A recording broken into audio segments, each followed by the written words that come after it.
Well, I guess it was only a matter of time before another studio decided to jump on board the live action remake train, right? Like, Disney can't have a monopoly on it forever, right? Oh, God. And thus we have DreamWorks How to Train Your Dragon, which I know has got a lot of buzz surrounding it right now. A lot of people are digging it. It got like rave reviews out of CinemaCon, and I mean, most audiences and critics have been enjoying, but I guess for me, it's like, this is an animated film that's, what, like 15 years old, and it's considered a modern animated classic. It seemed like the weird thing to want to adapt for live action. You know, I guess they saw the box office receipts of Disney's own live action remakes, and they're like, huh, yeah, we could use a stimulus in our bottom line as well, and thus, yeah, we've got this film right here. And like, full disclosure, the trailers really didn't do much for me. I mean, it just kind of looked like it was like competently made, but there was no spark that was really drawing me to it. And that paired with the fact that I was like, why are we like remaking this? This is frustrating. We should be telling new stories.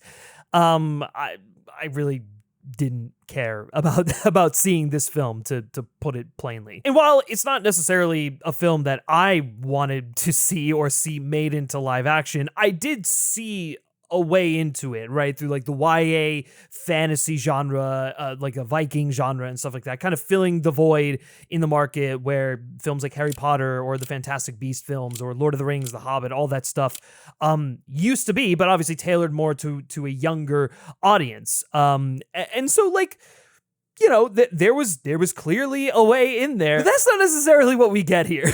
I'm kind of at a loss for words as to what to do with this film, because you know, this version of How to Train Your Dragon is fine, but it really just speaks to the strength of the original animated classic, that it manages to mostly work. That being said, it is literally just a carbon copy of the original film, which sort of begs the question as to why.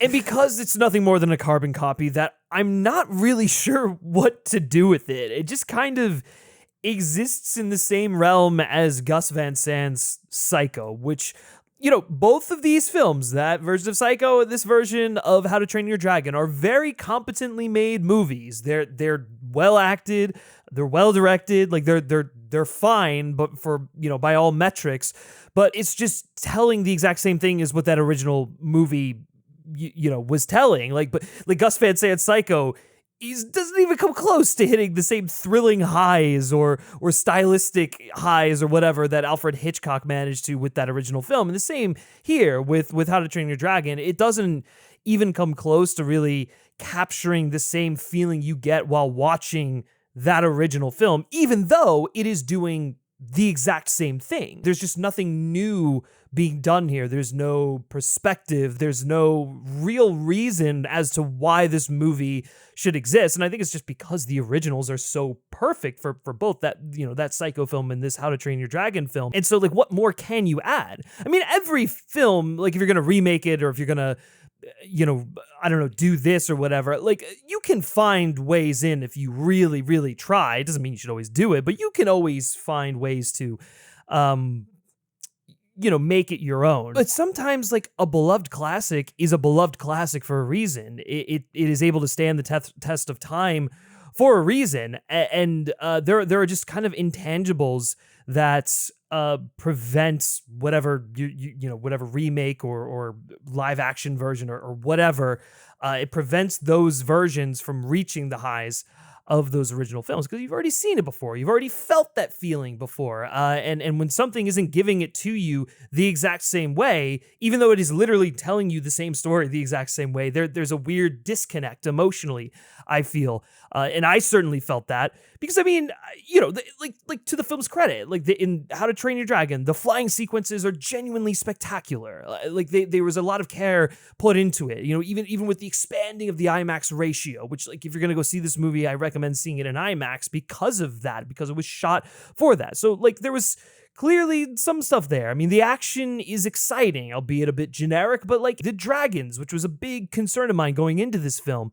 I thought they looked pretty great, to be honest with you. I mean, even Toothless, who I would say is perhaps a bit too cartoonish, and his design clashes with the more realistic standard fantasy look of the rest of the dragons, which is kind of indicative of a larger issue I'll get into a bit later on. But like, you know, he looks fine, right? Like the dragons actually look good. The movie is functional, but it's not fantastical. And I think that's the frustrating thing. It's a very technically well-made movie. I just don't really feel anything while I'm watching it. And to be fair, most of the attempts to recapture the emotions of that original film, right? Like the father-son story, the boy and his dog, or I guess in this case, the boy and his dragon, the village learning to let go of their prejudice and hates and learn to coexist with these dragons. And I guess being a bit more self-reflective of the toxic masculinity, if you will, that permeates the village and the violent nature of them. I mean, it is like, it's an interesting take on a Viking story. It's engaging with how we traditionally view Vikings and the nature of them in a bit more of a modern way. And it's, I don't know, I think it's a pretty cool thing that the book managed to do and that the films also managed to do effectively. And so like there's all of these elements that I think the movie does do serviceably well.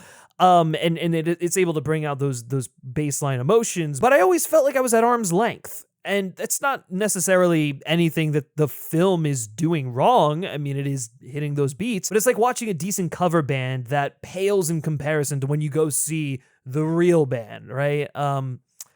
It's just, it's like, oh yeah, that was good. That's about it.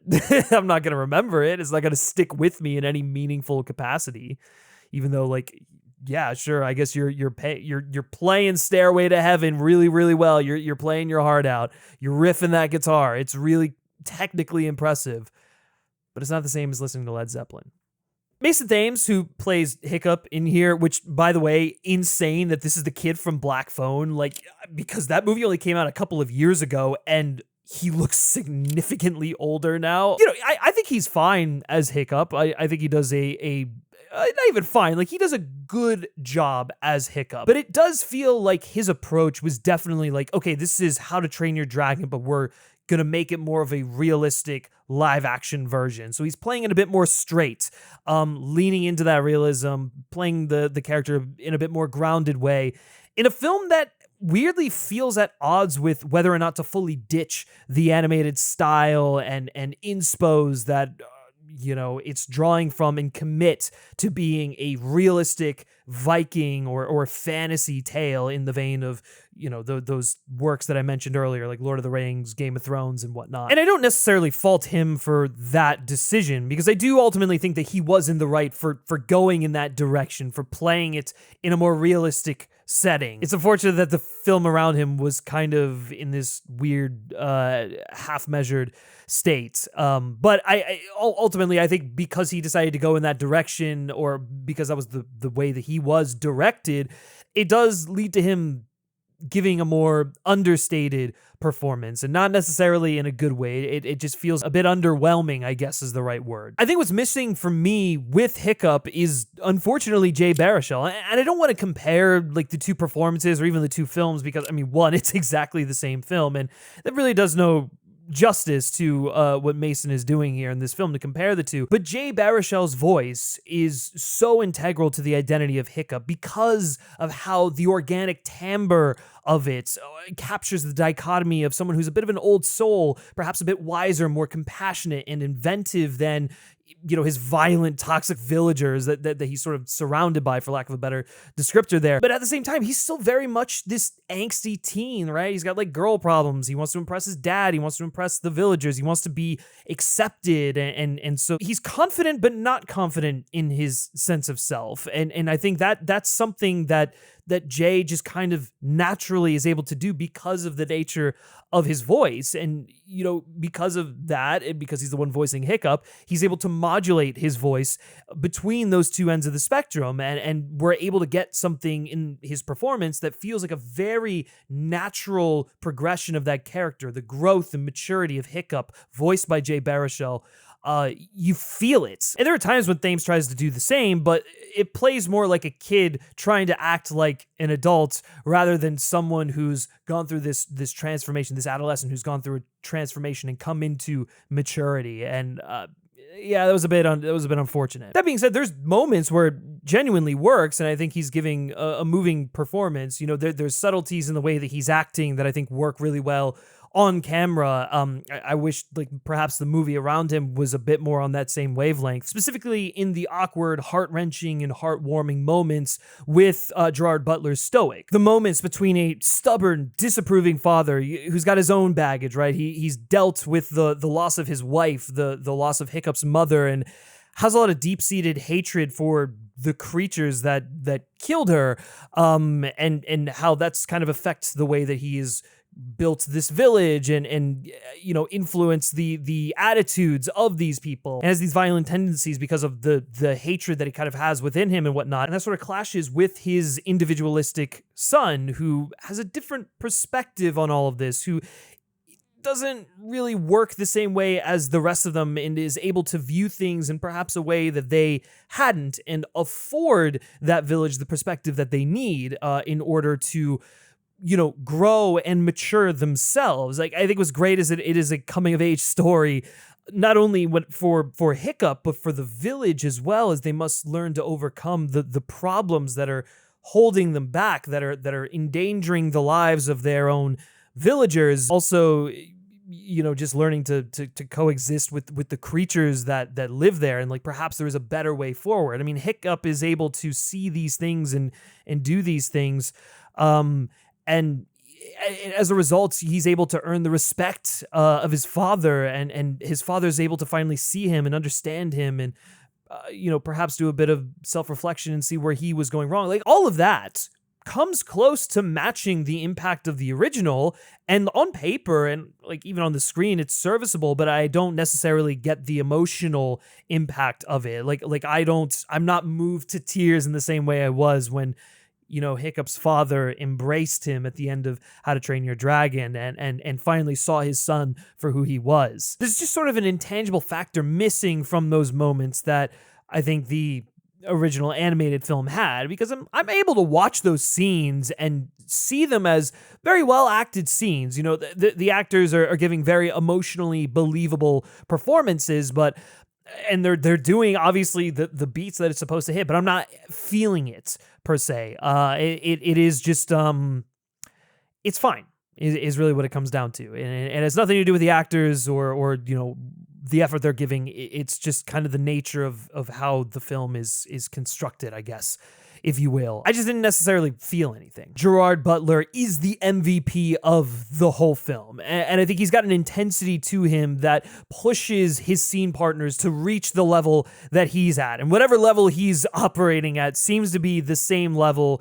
that the film is kind of at, right? He's sort of straddling the line between the animated isms that it's trying to pull from and that it's a little too afraid to shake, but there's also a bit of you know, there's one foot firmly planted on the ground in reality and whatnot. And I don't really know how he did it. It's probably because he's reprising his role from the animated film, and so he has an understanding of what this character should be in the animated reality, and is just finding a way to weave that into the fabric of this film. But you know, somehow he just really sort of understood the assignment, and I think the problem is that he's really the only one who does. Like I said, Mason is fine. He's giving a good performance. I think the actress who plays Astrid is also very solid, and her and Hiccup I think have great moments together. But like for the, you know, like Nick Frost, his character, he's fine.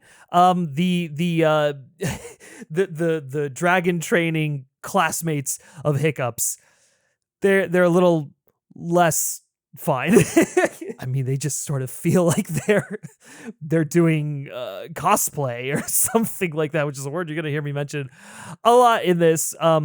It just feels like they are acting on sound stages. They're performers in the theme park of Epic Universe or whatever, a Burke at Epic Universe. There's just an artificiality to the way that they're playing these characters that reminds me of cosplayers or something like that.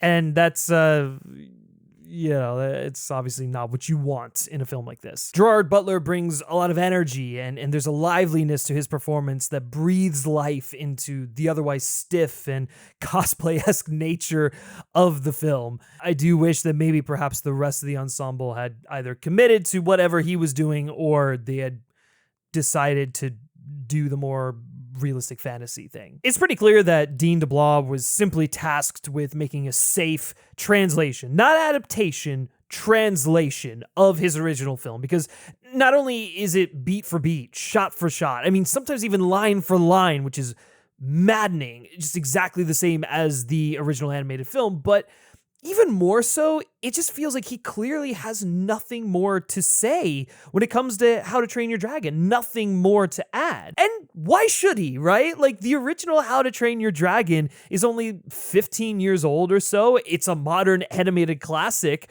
and it shows that he got it right the first time. He already made a really about as perfect of an adaptation as you can get of the original book. He did it all perfectly right out the gate. And so on one hand, like, I understand, and I'm like, well, what more would you have to say? You kind of already left it all out there. Well, then part of me is just sort of like, well, maybe you should have gotten another filmmaker to come in who had a unique way into this, who was willing to do things for live action that perhaps Dean didn't really want to, or DreamWorks wasn't interested in. It's probably more like it, but like I don't know, like someone who was willing to use the language of live action storytelling to bring this film to life, who was, maybe able to really utilize lighting or framing or just like camera movements and editing and such, just in a way that allowed it to be distinct, to stand out on its own. You have this film that needs to carve out its own legacy, right? Like, separate from the animated films.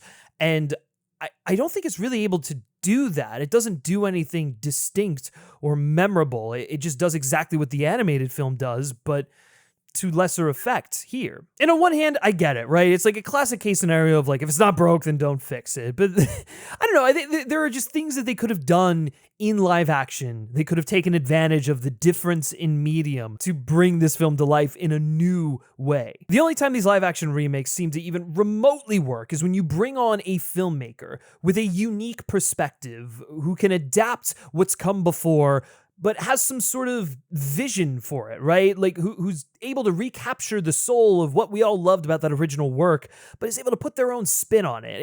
It's no different than when you adapt a novel, when you adapt a graphic novel, a comic book, or whatever. Like, people have been telling these stories over and over again for years, obviously, and sometimes when it comes to like comic books specifically, I mean, like, how many versions of Batman have there been? And while they're all, pretty similar to the core, they all do their own different things. They're able to modulate certain aspects that they find interesting about the character and the story to great effect. And that's why each of those versions is able to stand on their own. There's no reason why, they couldn't have brought in a filmmaker to do exactly the same. I mean, this is why I will forever point to Craig Gillespie's Cruella or, Guy Ritchie's Aladdin, which I know a lot of people don't necessarily like, but I'm actually a pretty big fan of. I think that, Aladdin specifically is mostly the same story as the animated film, but it's influenced by the stage production, Bollywood musicals, mixed with Ritchie's own isms and fascination with class and street-level misfits. And I think the thing that version of Aladdin had going for it that some of these live-action adaptations perhaps could benefit from is having the shadow of Robin Williams sort of like cast over it. It forced them not to rest on their laurels. They knew that people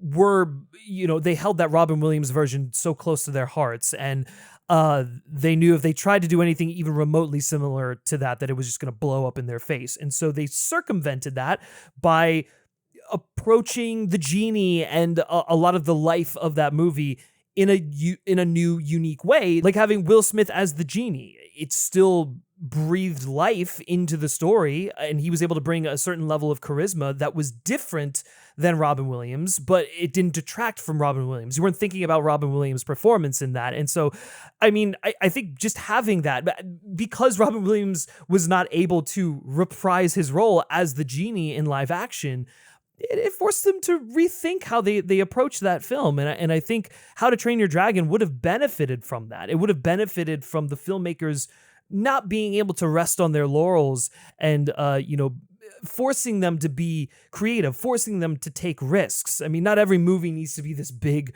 risk-taking endeavor, but like at the same time, you are making a How to Train Your Dragon remake, a live-action remake. You're already starting at a pretty zero risk place, right? So why not just do things to mix it up a little bit?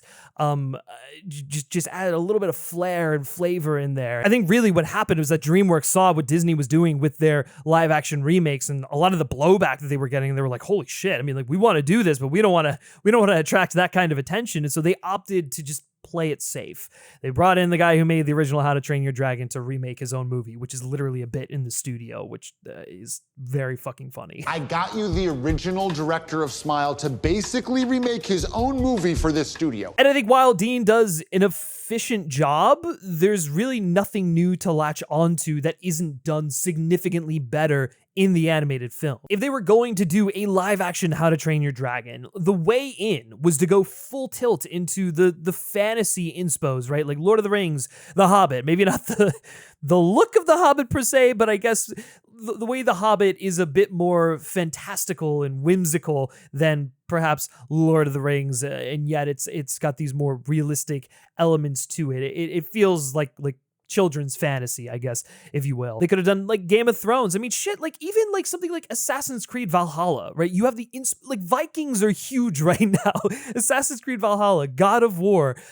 No, those are granted very like R-rated video games, but you can figure out ways to pull from that and adapt for a more family friendly audience. You could just take like the historical attention to detail if you really wanted to, or just the grittiness of that, and create something that is like a family movie, but I don't know, maybe there's a bit of an edge to it. Like kids like stuff that has a bit of an edge to it. This is just very safe. I don't know, like these are Vikings, for God's sake. Like I shouldn't be watching this and thinking the characters in the infrastructure all look like a facade, like we're on this soundstage, and it's, the characters and whatnot are composited against green screen, and the composite behind them, the brightness is like turned up to help blend it better or whatnot, but there's just like a artificiality to it that is really kind of detracting me from fully immersing myself, and then like the costumes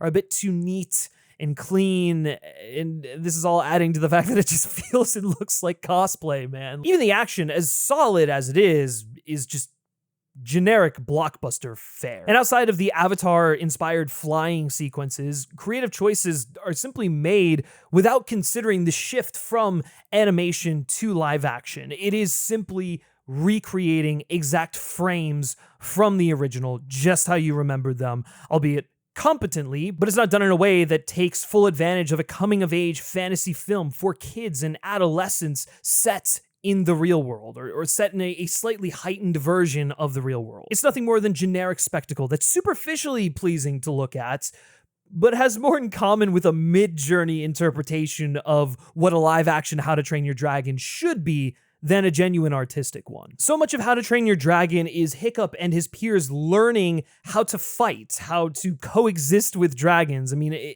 there is a scholarly element to it, a semi-school element to it, that made me wonder if perhaps they had taken a page out of the Harry Potter playbook, if they had approached it similarly to the way that film approached the fantasy world that it was set in, creating this remarkably tangible, lived-in world where the fantasy is magical, is fantastical. I mean, I wonder if that maybe would have allowed for things to come alive a bit more. You do need some level of realism in order to sell the more fantastical elements. And I think the reason I was thinking of Harry Potter specifically is because that is a series that has dragons in it. I mean, I was especially reminded of Goblet of Fire, where Harry must navigate trials and dragons. And while obviously that was a film firmly rooted in fiction, there was a level of verisimilitude that allowed me to believe the dragons were real and feel the visceral threat they posed to Harry and the other contestants. It just, the way it was blended in with the reality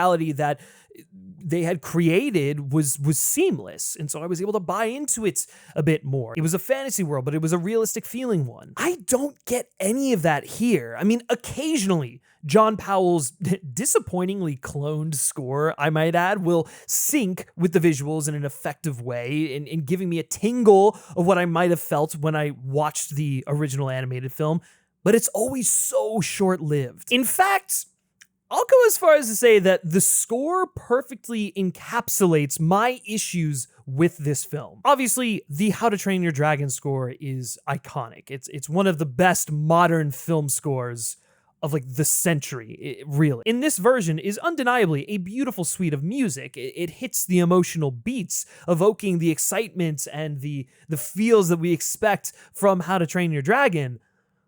But it's the exact same thing as what's come before. Like, seriously, there's not even an attempt to add the slightest bit of variance. And so you're left questioning why it even exists at all. And that's kind of the point I've been hitting at this whole time. Look, art doesn't need to justify its existence. It really doesn't. I'm a big fan for art for the sake of art's sake. But when it comes to this film, I am truly struggling to find a reason for this to exist beyond the obvious financial gain. And yeah, that's just, I don't know, man, that's just a bit frustrating. It's not surprising, but it is frustrating. It's cynical. It really speaks to where we're at in the state of movies today. We're more interested in just recycling what's come before instead of engaging with the world we live in creating art that reflects it. I mean, we're stuck in this cultural feedback loop, and it just everything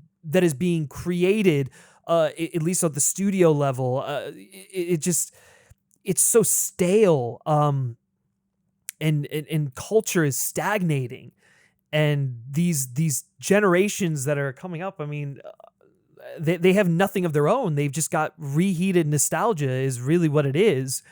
And that's really sad. That's really sad. In a better, more daring entertainment landscape, this film wouldn't be a How to Train Your Dragon remake. It would be a new fantasy epic for adolescents and kids. It would be their whatever, Lord of the Rings or Hobbit or Harry Potter or Hunger Games or something like that. And studios just don't want to do that anymore. They just want to bank on like a single, right? Like a base hit. They're lazy. They don't want to take risks anymore because they're dumping so much fucking money into these things when maybe they should dial back those budgets and innovate, create arts for a new generation. I don't know, man. There's something so bleak and disingenuous about this whole thing. And it's why, as much as it tries to recapture the feeling of that original film, it's never going to hit the same way. It's never going to hit the same way as that. And not only is it not hitting the same way, I think the existence of this film, and this is the same with all live action remakes, does actively go to devaluing animation as a legitimate art form, which is really frustrating. You've got actors like Dakota Johnson who are saying that, like, it's hard when creative decisions are made by committee, and it's hard when creative decisions are made by people who don't even really watch movies or like know anything about them. And that tends to be what's occurring a lot. And I think also when something does well, studios want to keep that going, so they remake the same things, but humans don't want that. They want fresh. They want to feel new things, experience new things, see new things. So, I don't know. I guess it's all just a bit of a mess right now, isn't it? I agree with her. She's so right. The existence of this film coming out the same weekend as a brand new original rom-com in The Materialists kind of proves her point right. All that to say that I ultimately didn't hate my time watching How to Train Your Dragon. I mean, I didn't find it as frustrating as the recent Lilo and Stitch remake. Hell, I mean, it doesn't even tarnish the legacy of that original How to Train Your Dragon or the trilogy. It's just a bit of a counterfeit of the real thing. I mean, a very well-made counterfeit, I will say, but a counterfeit nonetheless, existing in this weird limbo state. And I don't know. It's nothing. I mean, this is just really the state of entertainment. I mean, for every Sinners, right, there's got to be a How to Train Your Dragon live action remake, which is Bleak times, man. Bleak times. But hey, movie's gonna make a fuck ton of money, so what do I know? My only hope is that maybe when they go on to make the sequels, they're a little more willing to take risks and I don't know, just up the visual language in a more interesting way. Who knows? But yeah, let me know what you guys think if you're as cynical about the whole thing as I am, or maybe not. I'd be curious to hear your thoughts and opinions down in the comment section below. All right, take care, guys.